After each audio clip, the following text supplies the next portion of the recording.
नमस्कार दोस्तों, जय श्री राधे कृष्णा। आज हम आपके लिए माघ मास महात्म्य का 13वां अध्याय लेकर आए हैं। अध्याय सुनने के बाद आप हमारे चैनल को सब्सक्राइब करें, बेल आइकन को प्रेस करें ताकि हमारी वीडियो की नोटिफिकेशन सबसे पहले आप तक पहुंचे। वीडियो को लाइक और शेयर जरूर करें। विकुंडल कहने लगा कि तुम्हारे वचनों से मेरा चित्त अति प्रसन्न हुआ है, क्योंकि सज्जनों के वचन सदैव गंगा जल के सदृश पापों का नाश करने वाले होते हैं। उपकार करना तथा मीठा बोलना सज्जनों का स्वभाव ही होता है।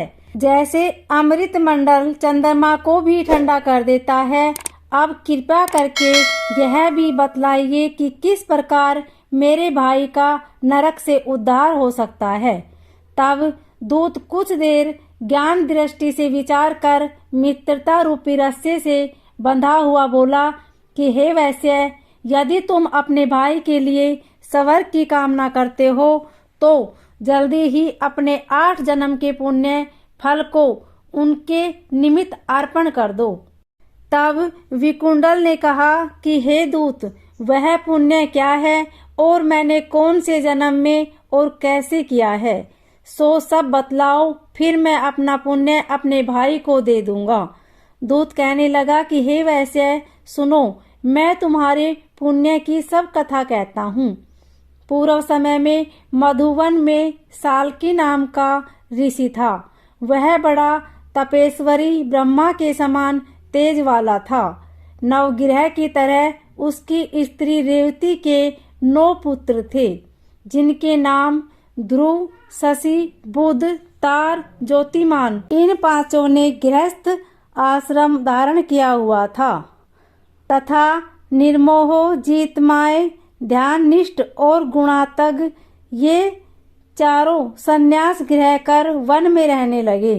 ये शिखा सूत्र से रहित पत्थर और सोने को समान समझते थे। जो कोई अच्छा या बुरा उनको अन्न देता वही खा लेते, और कोई कैसा ही कपड़ा दे देता उसको ही पहन लेते। सदैव ब्रह्मा के ही ध्यान में लगे रहते थे। इन चारों ने व्रत, शीत, निद्रा और आहार सबको जीत लिया।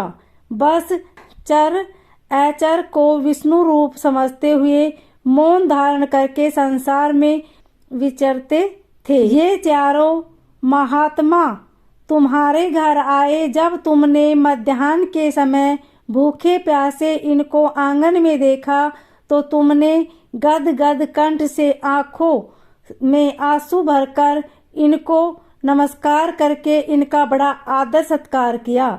इनके चरणों को धोकर बड़े प्रेम से तुम इनसे कहने लगे कि आप मेरे अहोभाग्य हैं। आज मेरा जन्म सफल हुआ, मुझ पर भगवान प्रसन्न हुए, मैं सनाथ हुआ।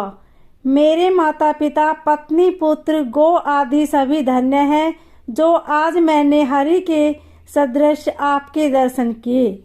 सो हे वैश्य, इस प्रकार तुमने श्रद्धा से उनका पूजन किया और चरण धोकर जल को मस्तक से लगाया।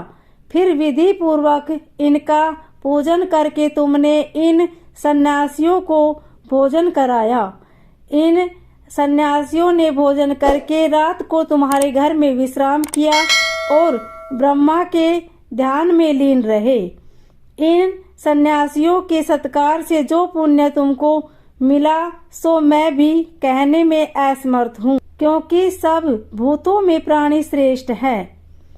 प्राणियों में बुद्धि वाले, बुद्धि वालों में मनुष्य, मनुष्य में ब्राह्मण, विद्वानों में पुण्यदाता और पुण्यदाता में ब्रह्मज्ञानी सर्वश्रेष्ठ हैं।